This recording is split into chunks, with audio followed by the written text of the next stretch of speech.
네, 오늘 G20 화상회의와 더불어서 이제 코로나19를 극복해내기 위해서 쏟아지고 있는 각국의 공조와 정책들, 이제 어떤 얘기들이 오고 있는지, 어떤 얘기들이 나오고 있는지 저희가 이 시간을 통해서 정리해 볼 거고요. 인사이트K의 배종찬 연구소장과 오늘 이 시간 함께하겠습니다. 안녕하세요. 안녕하십니까? 네, 이제 코로나19 공동 대응을 위해서 소집이 된 G20 특별 화상 정상회의, 이 사태 극복을 위해서 각국의 어떤 다양한 요구들이 쏟아졌나요, 소장님?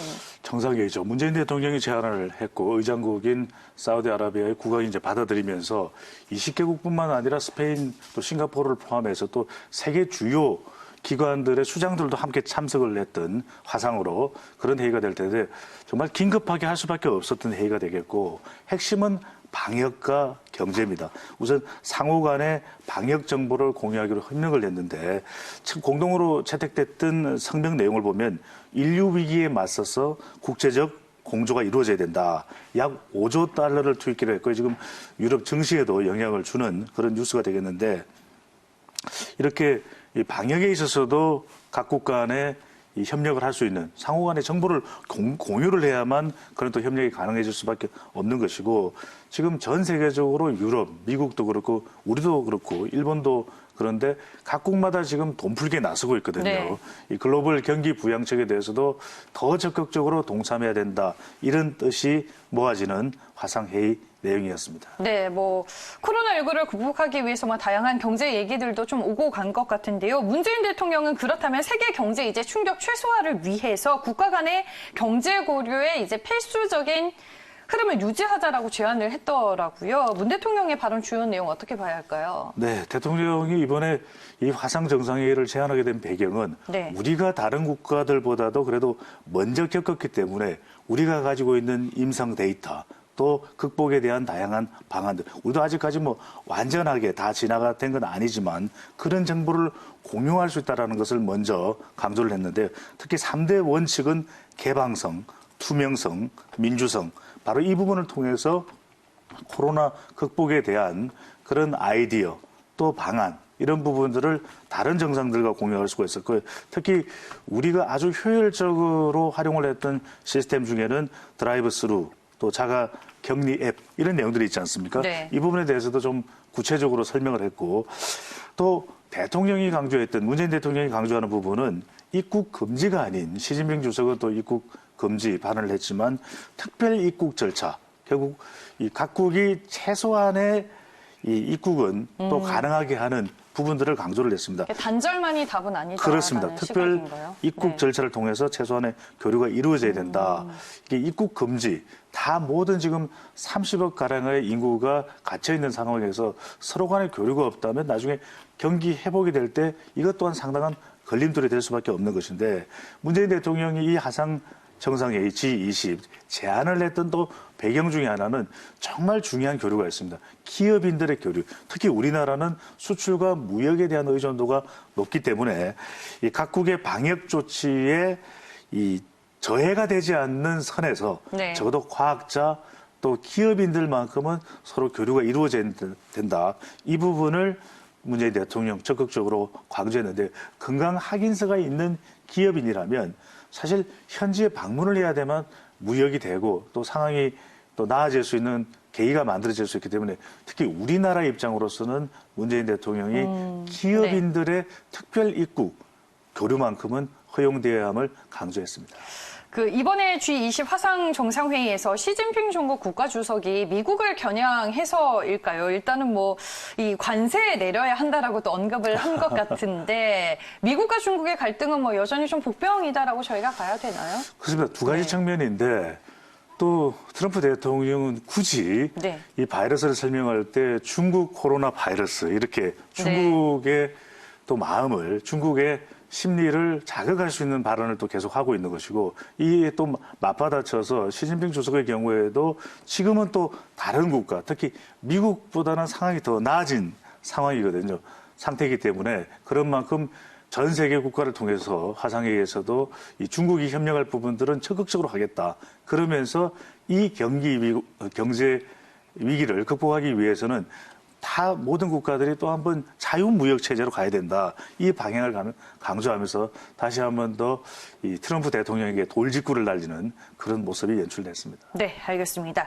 그리고 이제 한국은행이 금융시장 안정을 위해서 앞으로 3개월간 금융기관의 유동성을 무제한으로 푼다라고 전일 밝혔습니다. 한국판 양적 완화도 이제 미 연준에 이어서 시작이 되는 건가요? 그렇죠. 이 한국은행도 상황을 봤을 때 지금의 우리 경기 상황이 기준금리를 내린다고 해서 또 정부가 뭐 100조 이상의 경기 부양책을 내놓는 것만으로는 충분하지 않다라고 하는 인식을 할 수밖에 없는 것이고요.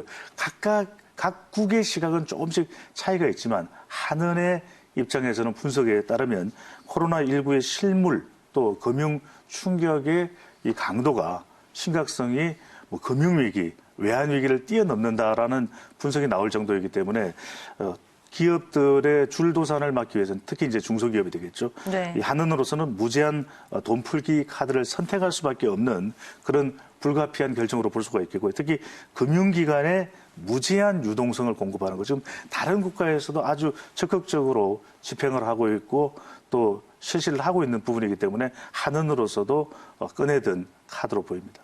알겠습니다. 미국에 이어 이제 한국도 이례적인 그리고 전례 없는 파격적인 정책들을 내놓고 있는데 이번 한국판 양적 완화의 주요 골자는 또 어떻게 봐야 될까요? 미국과는 또 상황이 다른 부분도 있잖아요. 그렇죠. 네. 이게 첫 번째로는 양적 완화의 핵심적인 내용을 보면은 네. 일단 국고채를 매입하기 시작했다. 그동안에는 한은이 아주 신중하고 보수적인 입장이었다면 이제는 적극적으로 한은이 나서서 역할을 할 수밖에 없는데 한매 조건부 채권 이것을 이제 무제한으로 매입을 하겠다라는 결정을 내렸거든요. 그렇다면은 필요하다고 판단되는 경우에는 이제 매주 이 한은이 직접 RP 한매 조건부 채권을 매입할 수 있는 통로를 열어놓고 그러니까 은행의 결국에는 무제한적인 또 자금을 공급하겠다는 뜻 아니겠습니까? 이 정책을 또 선택할 수밖에 없는 상황이고 한편으로는 한은이 이런 자금을 공급하는 대상 기간도 더 늘리는 그런 상황으로 연출되고 있는데 특히 이제 11곳이 더 추가됨으로써 이 한은에서 돈을 빌리기에 이제 더 쉬워진 셈이 된 것이거든요. 그만큼 시중에는 더 많은 돈이 풀릴 수 있는 이 준비와 조건이 갖추어진 결정이라고 할 수 있겠습니다. 네, 그동안 이제 통화 정책에 대해서 좀 한국은행이 너무 보수적으로 대응을 그랬죠. 하는 것 아니냐 뭐 네. 이런 얘기도 있었는데 이 정도 조치를 내놨다는 건 어떤 의미로 좀 봐야 될까요? 인식이 변하죠. 앞서도 네. 말씀드렸지만 문희신 장관은 뭐 금융위기가 아니다라고 이야기를 하고 있지만 국가에 따라서는 무역 또 수출 의존도가 높은 경우에는 이건 뭐 일반적인 금융위기 이상의 돈맥 경화가 올 수도 있거든요. 네. 그렇다면 한은의 입장에서는 이것이 외환 금융위기보다 더 심각할 수도 있다라는 전제하에 대응할 수밖에 없는 것이고 또 한편으로는 글로벌 지금 전 세계적인 이 양적 완화에 또 시동이 걸려 있지 않습니까? 네. 그런 만큼 한은도 더 이상 동참하지 않을 수 없는 그런 상황이 된 것으로도 풀이할 수 있겠습니다. 네, 알겠습니다. 뭐 IMF 때도 없었던 한국판 양적 완화가 이번 코로나19 사태로 인해서 처음으로 시작이 되기는 했습니다. 하지만 이달부터 이제 올해 말까지 만기에 도래하는 회사채와 CP가 약 116조 원에 이릅니다. 일단은 이번에 한국은행이 RP 매입에 나섰지만 뭐 CP 매입에 대해서는 한국 정부의 보증이 좀 있어야 된다라며 여전히 좀 보수적인 입장을 가지고는 있는데 코로나19가 만약에 더 장기화된다면 2008년 글로벌 금융위기를 뛰어넘는 만약에 그와 같은 신용위기가 올 수 있을까요? 이 신용위기가요. 네. 도미노처럼 연쇄적으로 발생을 하거든요. 기업들이 어려워지게 되면은 이 채권을 이제 팔게 됩니다. 그런데 네. 이 채권을 받아줄 때가 있어야 사줄 곳이 없어서 그나마 그렇죠. 자금이 돌아갈 수가 있는데 네. 실제로 이 좀 신용 등급 자체가 양호한 편이라면 이것 자체를 다시 한 번 더 또 사줄 때가 있어서 회사채를 재발행도 할 수 있는 네. 그런 기회를 만들 수가 있는데 신용 등급이 좋지 않을 가능성이 상당히 높은 것이거든요. 중소기업을 중심으로 그렇게 될 경우에는 말 그대로 도산 위협에 또 처할 수밖에 없다라고 하는 것. 또 하나는 우리가 지금 뭐 회사채 이야기했고 이창진 앵커가 방금 지적을 했듯이 CP 어음 이야기를 하는데 이 차원이 아니라 정말 기업이 어려웠기 때문에 실제 우리가 코로나19 위기가 오기 전부터 우리 경제 상황이 썩 좋다라고 이야기를 못했거든요. 네. 그런 만큼 단기 단기 사채를 썼을 기업도 있는 겁니다. 그렇다면 어음도 문제인데 단기 사채까지 발생하는 경우에는 네. 이게 도래하는 경우에는 만기가 도래하게 되면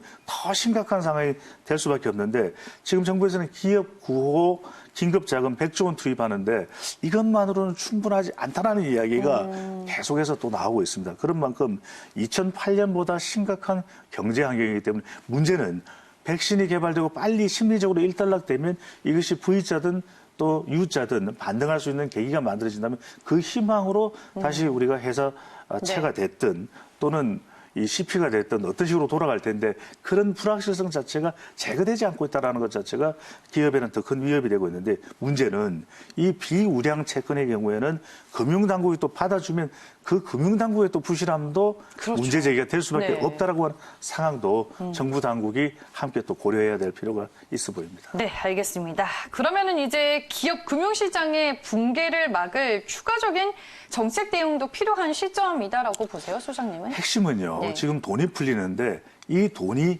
제때 정말 이 돈이 긴급하게 필요로 하는 기업에 가지 않으면 소용이 없는 거예요. 네. 돈은 풀렸는데 은행에서 시중은행에서 잠겨 있다면 이것 또한 큰 문제가 될 겁니다. 기업은 부실해지고 도산되는 것이거든요. 그런 만큼 지금 중요한 것은 기업의 줄도산을 막으려면 오히려 하느니 이 기업 채권을 직접 사주는 형태가 돼야 될 수도 있다. 다소 좀 비우량이다 하더라도 네. 그렇다면 또 그것을 받아주는 은행의 시중은행의 부담도 있기 때문에 이 부담을 좀 부실함을 해소할 수 있는 정책도 종합적으로 마련돼야 될 것으로 보입니다. 네, 알겠습니다. 오늘 말씀은 여기까지 듣겠습니다. 지금까지 인사이트 K의 배종찬 연구소장과 함께했습니다. 오늘 말씀 고맙습니다. 감사합니다.